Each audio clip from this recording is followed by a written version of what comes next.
Jemaat yang senantiasa diberkati Tuhan, dalam perjalanan hidup kita sebagai pengikut Kristus, kita kerap diperhadapkan dengan begitu banyak pergumulan. Khususnya dalam perjuangan memiliki rumah ibadah permanen sesuai harapan kita, ditambah pergumulan akibat dampak pandemi yang belum juga berakhir ini. Dalam menghadapi semua itu, andalan kita hanya satu, yaitu Tuhan Yesus Kristus. Peran dan kehadirannya sebagai Sang Roti Hidup yang menghidupkan sungguh kita butuhkan agar dapat memenuhi seluruh kehidupan kita. Dengan demikian, kehadiran Kristus akan menyingkirkan segala kecemasan, ketakutan, dan kekhawatiran kita saat ini dan di masa depan. Kehadiran Kristus yang memenuhi seluruh kehidupan kita tersebut akan memampukan kita kuat melanjutkan perjuangan hidup ini. Untuk itu, di minggu ke-11 setelah Pentakosta ini, marilah kita memfokuskan diri pada kehadiran Sang Roti Hidup dan membiarkannya memenuhi seluruh aspek hidup kita agar kemanusiaan lama kita semakin terkikis. Kita pun semakin setia dan taat pada firman yang disampaikannya, karena itulah jalan satu-satunya yang membuat kita tetap hidup dan menikmati hidup kekal. Tema ibadah hari ini adalah roti yang menghidupkan. Kebenaran firman Tuhan akan dilayankan oleh Pendeta Yuyun Nurmalia Majiah dari GKP Jemaat Depok. Jemaat diundang berdiri. Marilah kita memulai ibadah ini dengan menyanyikan lagu pujian dari Kidung Jemaat 20, bait 1, 4, dan 5. Oh hari istirahat.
Jemaat yang Kristus kasihi, Marilah kita memulai kebaktian ini dengan keyakinan bahwa pertolongan kita adalah di dalam nama Tuhan yang menjadikan langit dan bumi, yang kasih setianya kekal selama-lamanya.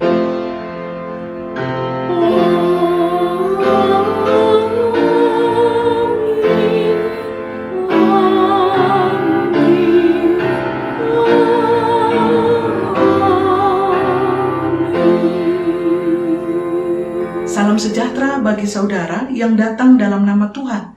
Tuhan besertamu. Jemaat yang dikasihi Tuhan, tema dalam kebaktian minggu ini adalah roti yang menghidupkan. Tentu yang dimaksud bukanlah roti makanan jasmani kita, melainkan roti hidup yaitu Yesus Kristus, Tuhan kita. Melalui tema ini kita diajak memahami dan percaya pada karya Tuhan Yesus sebagai roti hidup yang menganugerahkan kehidupan sejati.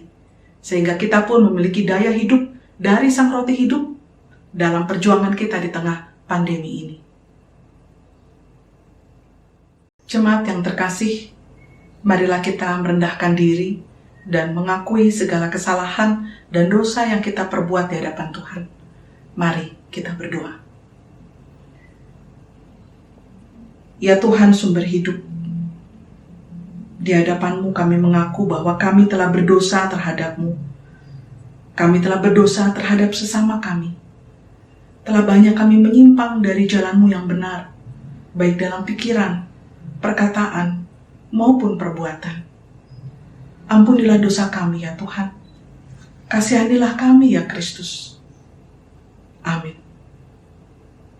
Mari kita bersama menaikkan pujian. Kidung Jumat 26, bait 1, 2, dan 4. Mampirlah dengar doaku.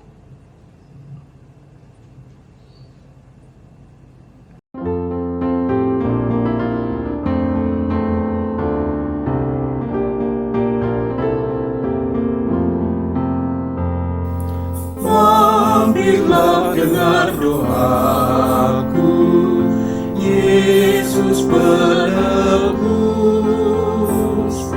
Orang lain kau pilih, jangan jalan terus. Yesus Tuhan, dengar doaku. Orang lain kau pilih, jangan jalan terus. Di hadapan tataran aku menyembah, tunduk dalam penyesalan. Tuhan tolonglah. Yesus Tuhan, dengar doaku. Orang lain kau pilih, jangan jalan terus. Kaulah sumber penghiburan, Raja hidupku. Baik di bumi, baik di sorga, siapa bandingmu? Yesus Tuhan, dengar doaku. Orang lain kau pilih, jangan jalan terus. Saudara sekalian, sebagai pelayan Yesus Kristus, kami memberitakan bahwa pengampunan dosa telah berlaku dalam nama Bapa, Anak, dan Roh Kudus. Amin.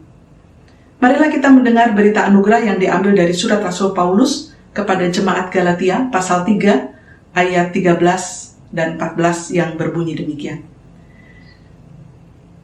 Kristus telah menebus kita dari kutuk hukum Taurat dengan jalan menjadi kutuk karena kita. Sebab ada tertulis, terkutuklah orang yang digantung pada kayu salib, Yesus Kristus telah membuat ini supaya di dalam Dia berkat Abraham sampai kepada bangsa-bangsa lain, sehingga oleh iman kita menerima roh yang telah dijanjikan itu. Demikianlah berita anugerah dari Tuhan. Salam damai. Marilah kita mempersiapkan hati dan pikiran kita untuk mendengar sabda Tuhan. Kita naikkan pujian melalui NKB 68 bait 1 sampai yang ketiga. Yesus berfirman.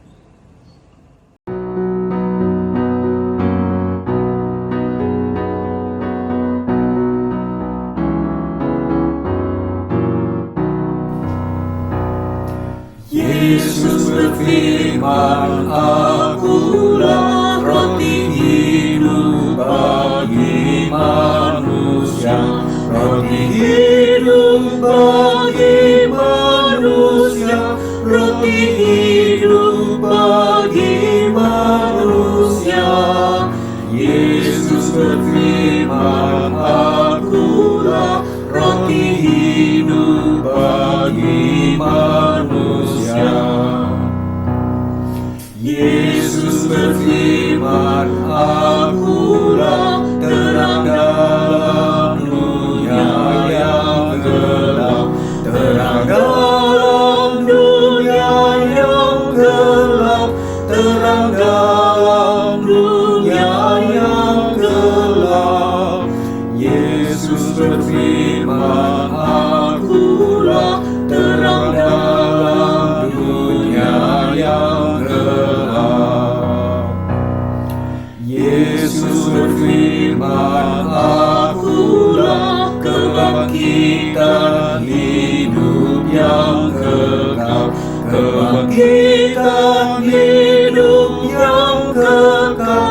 Kebangkitan hidup yang kekal. Yesus berfirman, akulah kebangkitan hidup yang kekal. Jemaat yang Kristus kasihi, mari kita bersama berdoa. Bapa di dalam surga, layakkan kami untuk mendengar sabda-Mu. Kami membuka seluruh keberadaan kami. Memohon kiranya Roh Kudus membimbing kami, agar kami dapat memahami firman Tuhan dengan benar dan dimampukan menjadi pelaku firman juga yang baik, seturut dengan kehendak-Mu. Pakailah hamba-Mu Bapa untuk dapat berkata menurut kehendak-Mu itu. Dalam Kristus Yesus kami memohon. Amin. Bacaan pertama terambil dari 1 Raja-Raja 19 ayat 4-8. Tetapi ia sendiri masuk ke padang gurun sehari perjalanan jauhnya, lalu duduk di bawah sebuah pohon arar. Kemudian ia ingin mati, katanya. Cukuplah itu sekarang ya Tuhan. Ambillah nyawaku, sebab aku ini tidak lebih baik daripada nenek moyangku. Sesudah itu ia berbaring dan tidur di bawah pohon arar itu. Tetapi tiba-tiba seorang malaikat menyentuh dia serta berkata kepadanya, "Bangunlah, makanlah." Ketika ia melihat sekitarnya, maka pada sebelah kepalanya ada roti bakar dan sebuah kendi berisi air. Lalu ia makan dan minum, kemudian berbaring pula. Tetapi malaikat Tuhan datang untuk kedua kalinya dan menyentuh dia serta berkata, "Bangunlah, makanlah, sebab kalau tidak, perjalananmu nanti terlalu jauh bagimu." Maka bangunlah ia, lalu makan dan minum, dan oleh kekuatan makanan itu, ia berjalan 40 hari 40 malam lamanya sampai ke gunung Allah, yakni gunung Horeb. Demikianlah sabda Tuhan. Mazmur antar bacaan dari Mazmur 34 ayat 2 sampai 9 yang berbunyi demikian. Aku hendak memuji Tuhan pada segala waktu.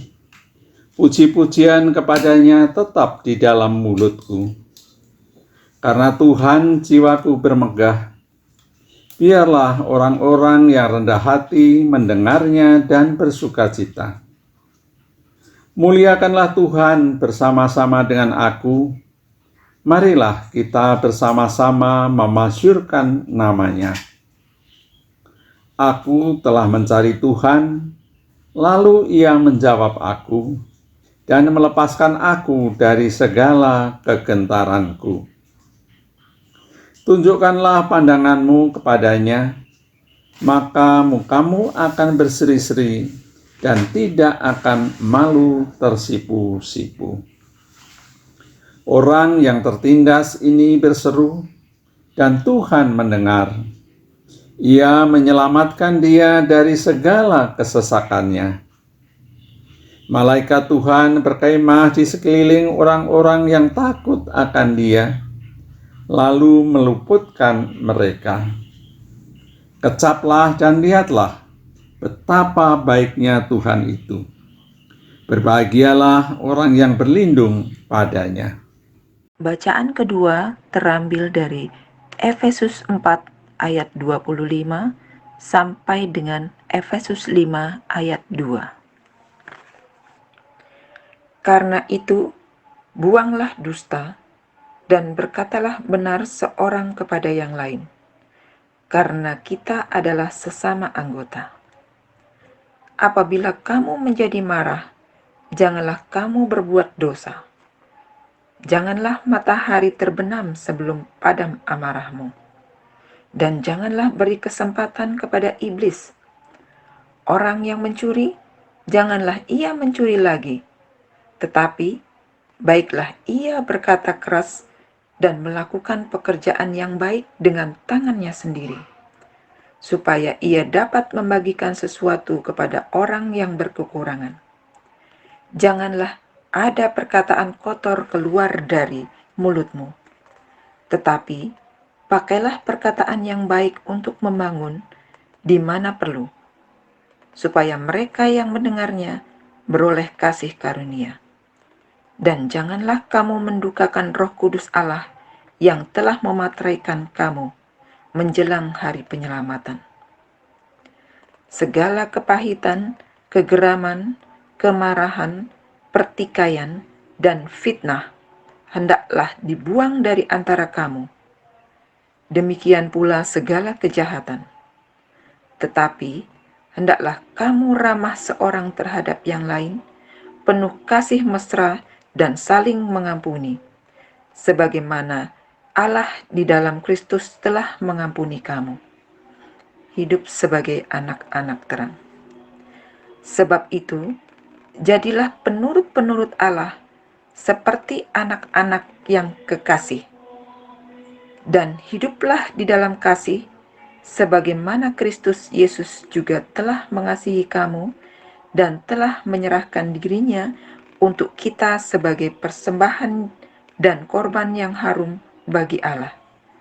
Demikianlah sabda Tuhan. Bacaan ketiga diambil dari Injil menurut Yohanes pasal 6 ayat 35, dilanjutkan ayat 41 sampai 51, yang berbunyi demikian. Kata Yesus kepada mereka, "Akulah roti hidup. Barang siapa datang kepadaku, ia tidak akan lapar lagi. Dan barang siapa percaya kepadaku, ia tidak akan haus lagi." Maka bersungut-sungutlah orang Yahudi tentang dia, karena ia telah mengatakan, "Akulah roti yang telah turun dari sorga." Kata mereka, "Bukankah ini Yesus anak Yusuf, yang ibu bapaknya kita kenal? Bagaimana ia dapat berkata, 'Aku telah turun dari sorga'?" Jawab Yesus kepada mereka, "Jangan kamu bersungut-sungut.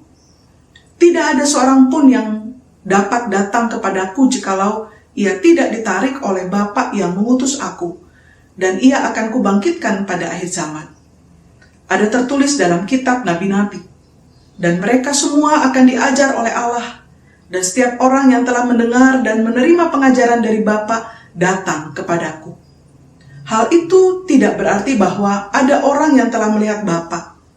Hanya Dia yang datang dari Allah, Dialah yang telah melihat Bapa.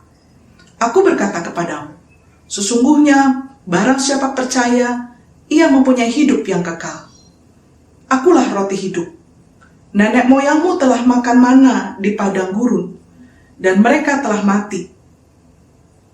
Inilah roti yang turun dari sorga. Barang siapa makan daripadanya, ia tidak akan mati. Akulah roti yang telah turun dari sorga. Jikalau seorang makan dari roti ini, ia akan hidup selama-lamanya.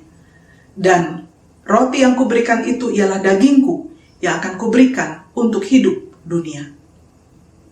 Saudara, demikianlah Injil Yesus Kristus. Yang berbahagia ialah mereka yang mendengarkan firman Allah, yang menghayati dan yang melakukan dalam kehidupannya setiap hari. Haleluya.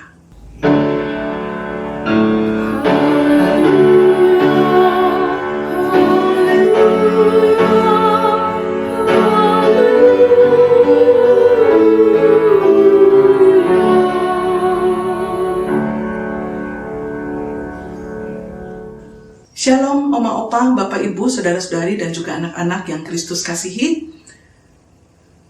Pembacaan Alkitab pada hari ini sebenarnya merupakan kelanjutan dari bacaan minggu lalu yang diakhiri oleh pernyataan Yesus, akulah roti hidup. Nah, bila pekan lalu kita diajak untuk lebih berfokus pada kehadiran Yesus Kristus sebagai sumber berkat, dan bukan melulu pada upaya kita berjuang meraih berkat yang Yesus bawa, maka kali ini kita diajak untuk lebih jauh memahami Yesus sebagai roti hidup yang menghidupkan, yang menjadikan kita benar-benar hidup, khususnya dalam situasi pandemi saat ini. Nah, Oma Opa, Bapak Ibu, Saudara-saudari, dan anak-anak yang senantiasa diberkati Tuhan, pembacaan kita ini memperlihatkan respon orang-orang Yahudi yang mendengar pengajaran Yesus di rumah ibadat di Kapernaum. Kita dapat melihatnya di ayat 59. Pertama-tama mari kita lihat bahwa konteks pada saat itu adalah menjelang Hari Raya Pondok Daun. Dalam tradisi Yahudi di zaman Yesus, Hari Raya Pondok Daun ini adalah festival panen utama dan merupakan pengingat bagi bangsa Israel tentang pengembaraan yang mereka lakukan di padang pasir ketika keluar dari tanah Mesir. Kita bisa melihatnya di dalam Imamat pasal 29. Dalam suasana seperti itu, orang-orang Yahudi pada umumnya akan langsung teringat pada roti dari sorga ketika Yesus berbicara mengenai roti yang datang dari sorga. Roti yang datang dari sorga, roti yang berasal dari Allah, yang disebut dengan mana. Roti yang diterima oleh nenek moyang mereka ketika mereka berada di padang pasir ketika keluar dari Mesir menuju Kanaan. Dan respon mereka atas pernyataan Yesus menjadi salah. Karena mereka menyangka bahwa Yesus menyebut dirinya sendiri sebagai roti yang turun dari sorga. Tentu saja mereka menentang pemahaman bahwa Yesus turun dari sorga. Mengapa? Karena mereka tahu latar belakang Yesus. Mereka tahu bahwa orang tua Yesus itu siapa? Mereka mengenal. Sedangkan mana yang diterima oleh nenek moyang mereka yang turun secara fisik jelas-jelas berupa makanan. Jelas-jelas merupakan roti yang mengenyangkan. Bukan manusia seperti Yesus. Sehingga mereka mulai berbisik-bisik. Mereka mulai membicarakan tentang Yesus yang dianggap berbohong dan mulai mengada-ngada itu. Padahal sebenarnya kalau kita cermati, Yesus tidak pernah mengungkapkan kata akulah roti yang turun dari sorga. Perhatikan, ayat 51, Yesus katakan apa? Akulah roti hidup yang telah turun dari sorga. Dua hal ini kalau kita cermati sangatlah berbeda. Artinya, para pendengar Yesus saat itu berfokus pada roti yang secara fisik turun dari sorga. Seperti mana? Sehingga mereka memandang Yesus juga seperti mana ketika Yesus mengatakan akulah roti dari sorga itu. Dan tentu saja itu bertolak belakang. Sedangkan sebenarnya fokus Yesus pada roti adalah pada sifat roti yang dikatakannya hidup. Hidup dan memberi kehidupan. Dan ini sebenarnya memberikan penjelasan atas pernyataan Yesus sebelumnya di ayat 33. roti yang dari Allah memberi hidup pada dunia. Sama sekali Yesus tidak memaksudkan yang disebut dengan roti itu adalah roti secara jasmani, roti secara fisik, roti yang dimakan, tetapi dirinya sendiri. Di sini juga Yesus menegur mereka dan menjelaskan bahwa yang bisa datang kepadanya hanyalah mereka yang, tanda kutip ya, ditarik oleh Bapa.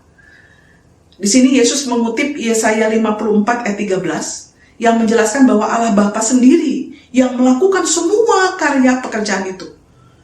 Pekerjaan apa yang dimaksud?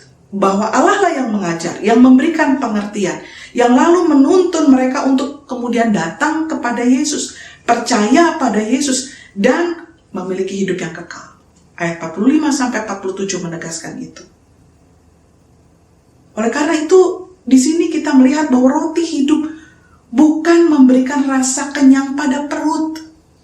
Ini bukan soal jasmania, persoalan perut, melainkan soal hidup yang kekal, soal kehidupan yang sesungguhnya, kehidupan yang hakiki, keselamatan, hidup baka bersama dengan Allah.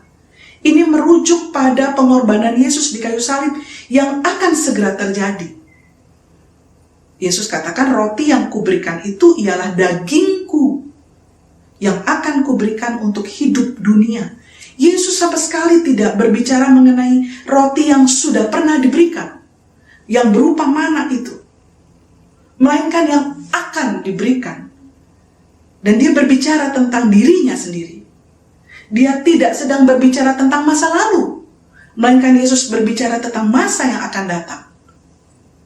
Seorang profesor teologi dari Lutheran Theological Southern Seminary of Lenoir di University Columbia, Ginger Barfield, dia pernah menjelaskan tentang ayat ini ya, khususnya ayat 51 ini, bahwa Yesus sedang berbicara tentang konteks yang hidup pada saat itu, bukan tentang nenek moyang mereka, melainkan tentang bapaknya, dan tentang bagaimana kalau orang menerimanya, percaya kepadanya, maka dia akan memberikan kehidupan yang sesungguhnya.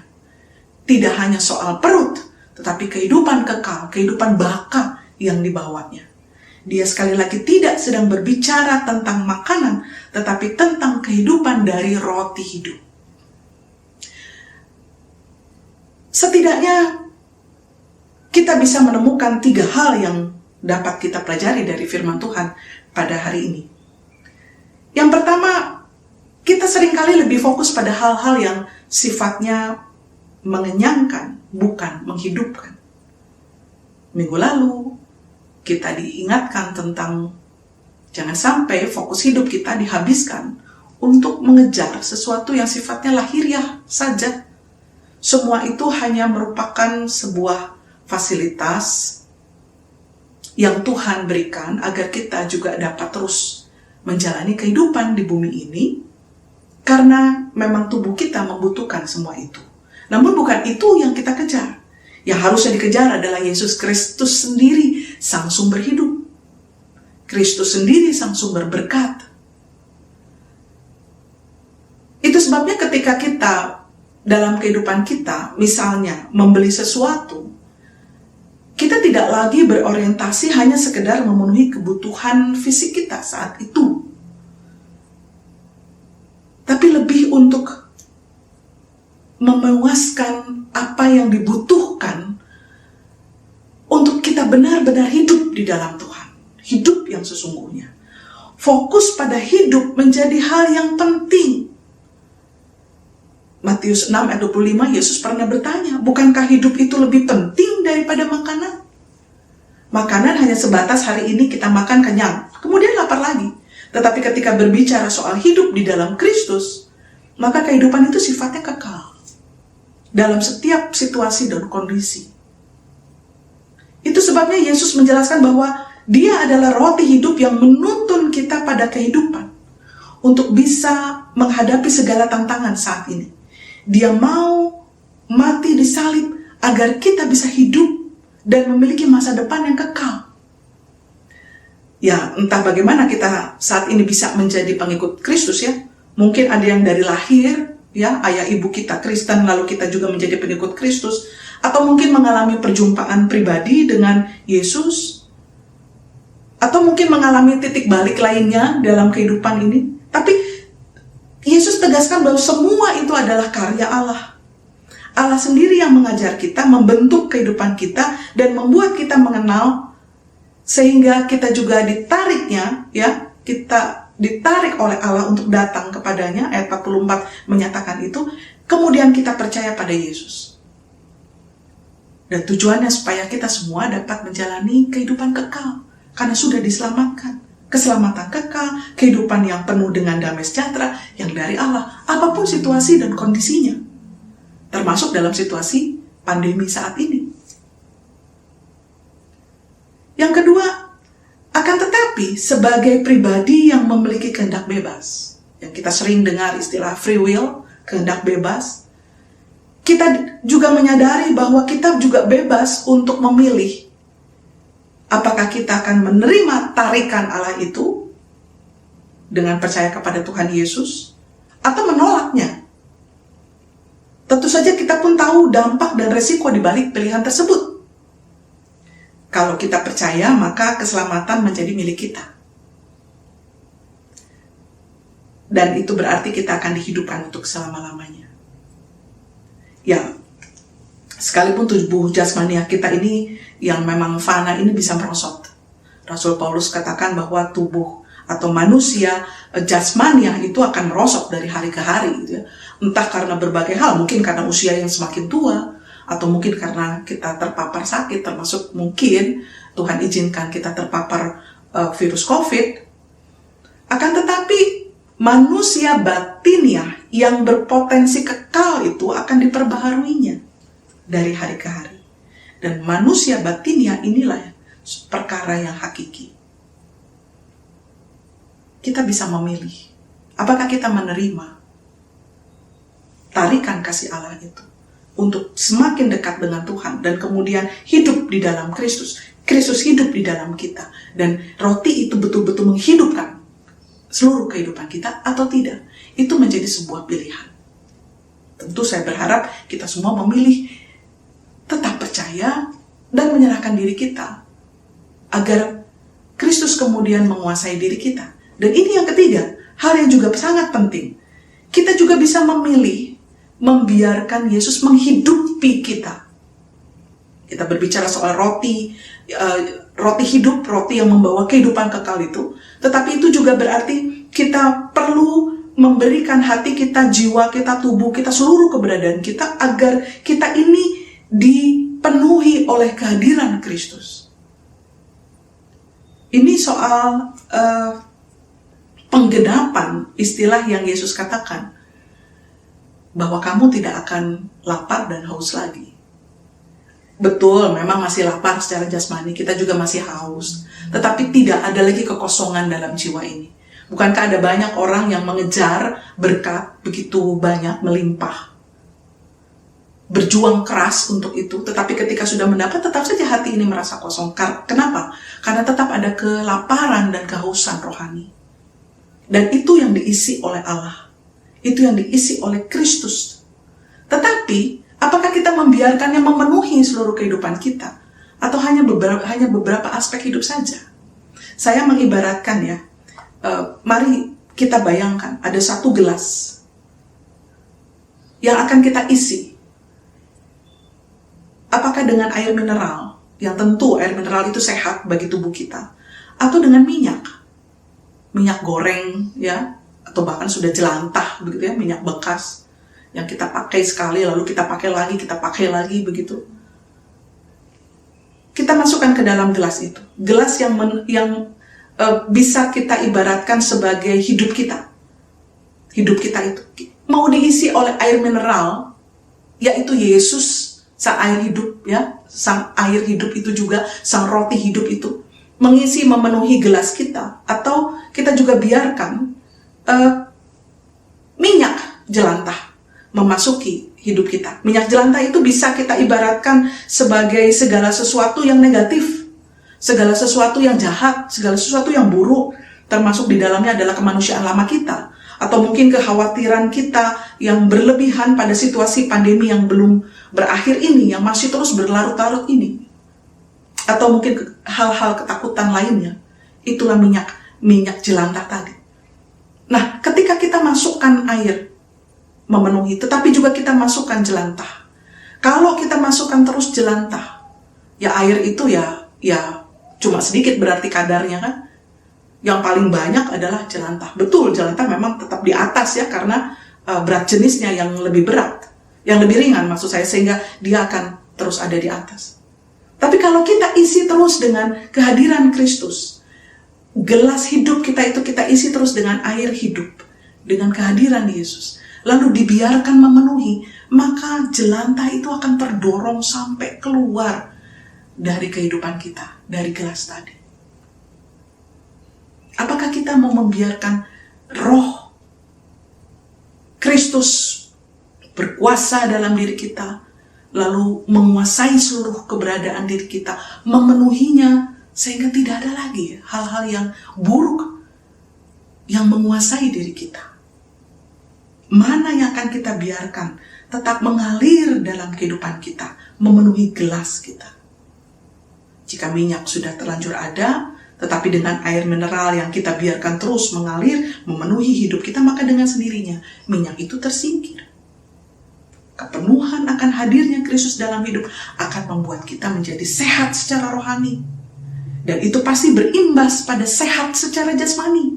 Kita mengingat Amsal 17 ayat 22, hati yang gembira adalah obat. Kegembiraan itu bukan berasal pada segala sesuatu yang ada di sekitar kita, tetapi pada kehadiran Kristus yang ada di dalam kita.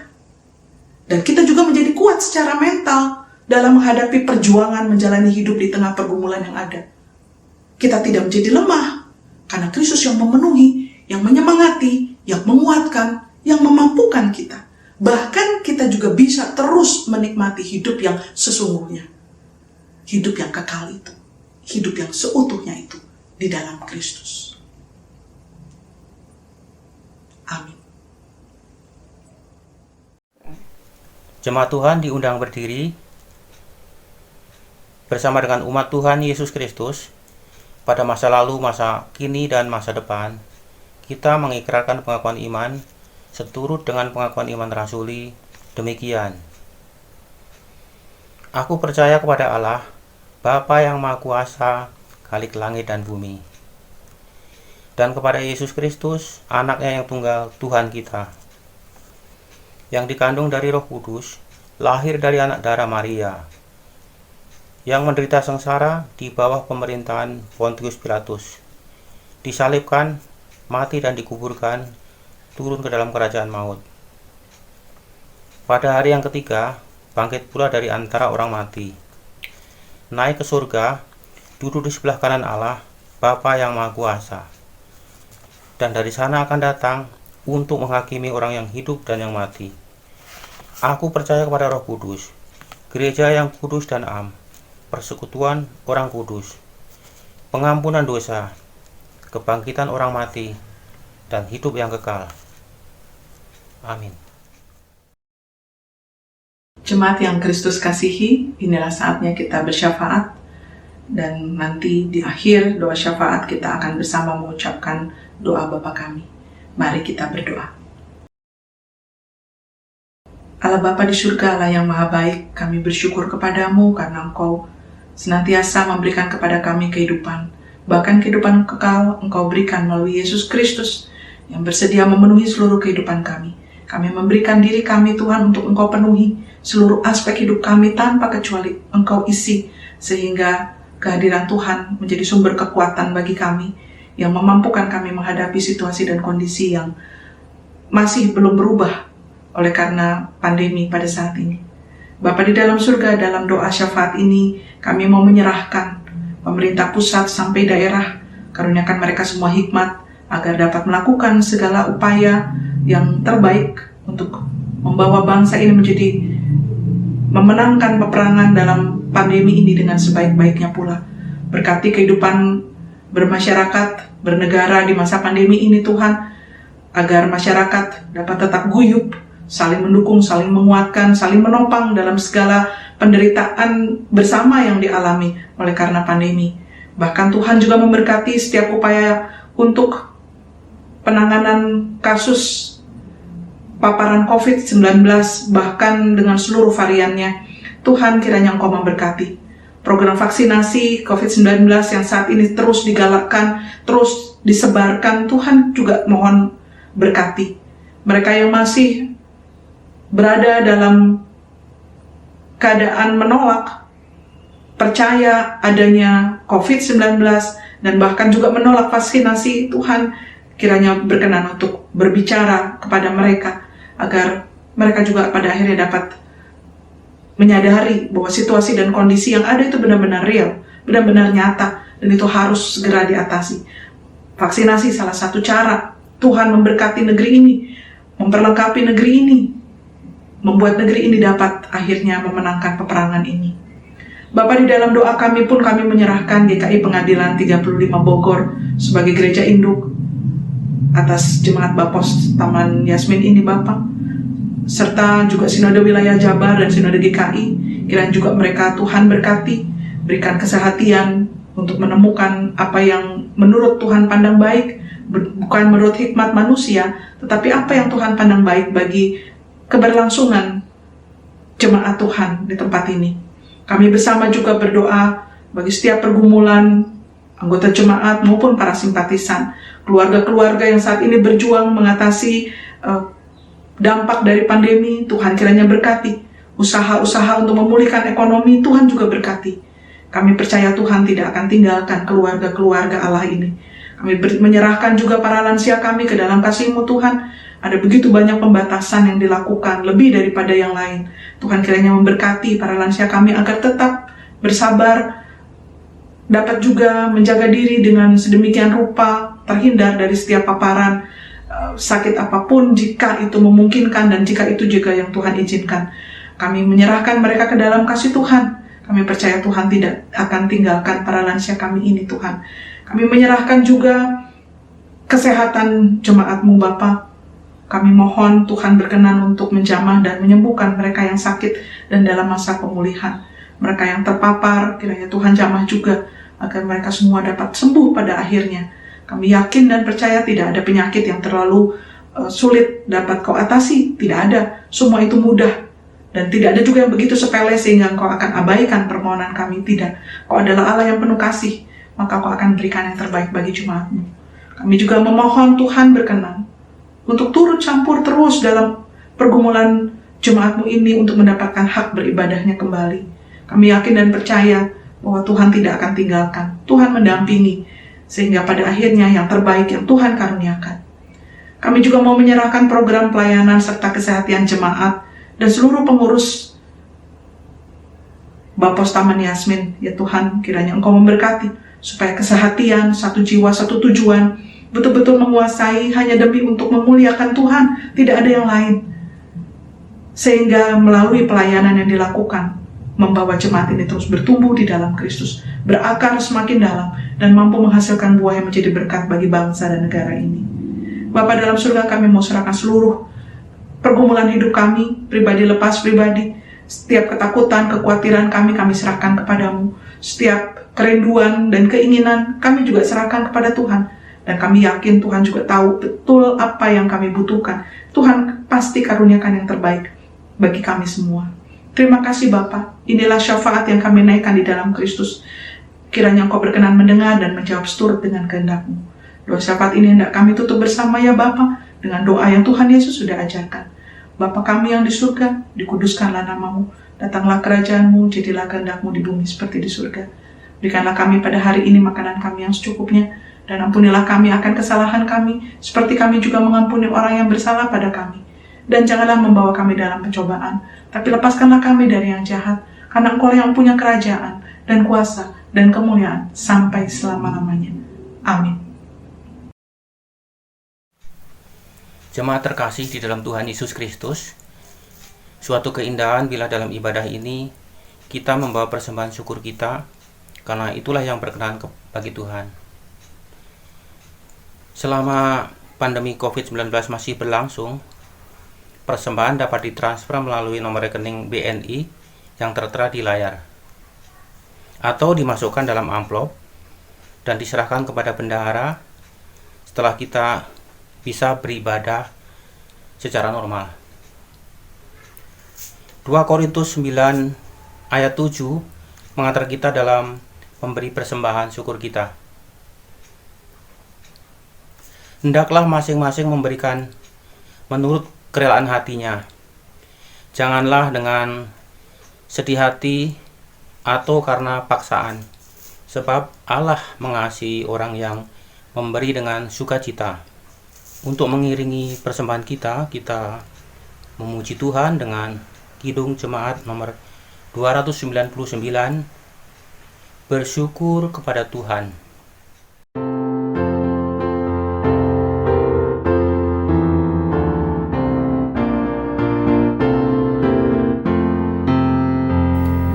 Bersyukur kepada Tuhan, bersyukur kepada Tuhan, sebab Dia baik.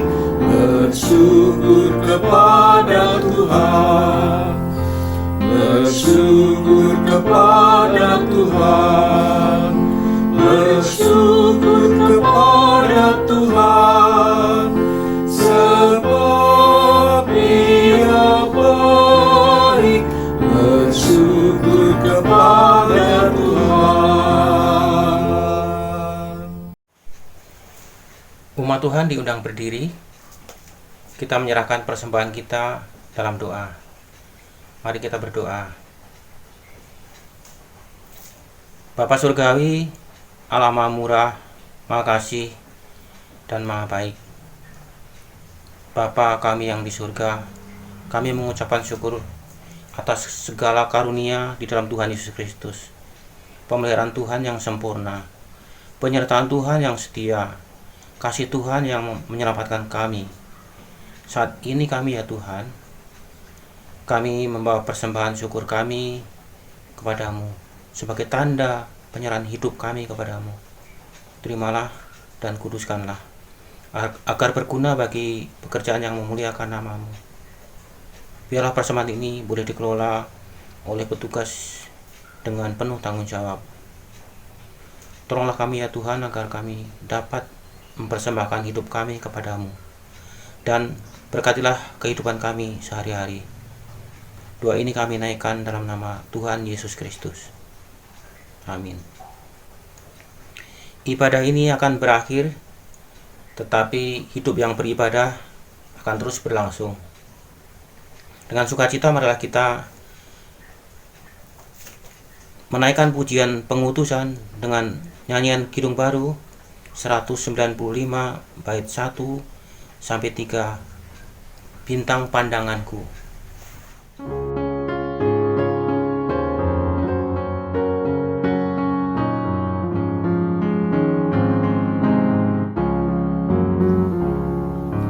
Bintang pandanganku,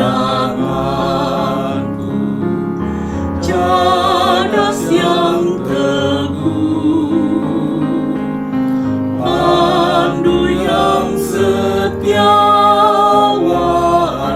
tongkat bagiku, roti kehidupan, mata air sejuk,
ku jalan terus hingga ku menghadap kata yang kudus.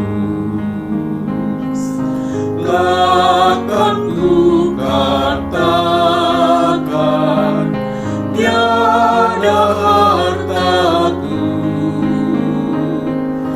hanya Kau saja Yesus milikku. Hanya Kau saja Yesus milikku. Jemaat yang dikasihi Kristus, arahkanlah hatimu kepada Tuhan. Jadilah saksi Kristus. Terpujilah Tuhan. Terimalah berkat Tuhan. Tuhan memberkati engkau dan melindungi engkau. Tuhan menyinari engkau dengan wajah-Nya dan memberi engkau kasih karunia. Tuhan menghadapkan wajah-Nya kepadamu dan memberi engkau damai sejahtera. Haleluya.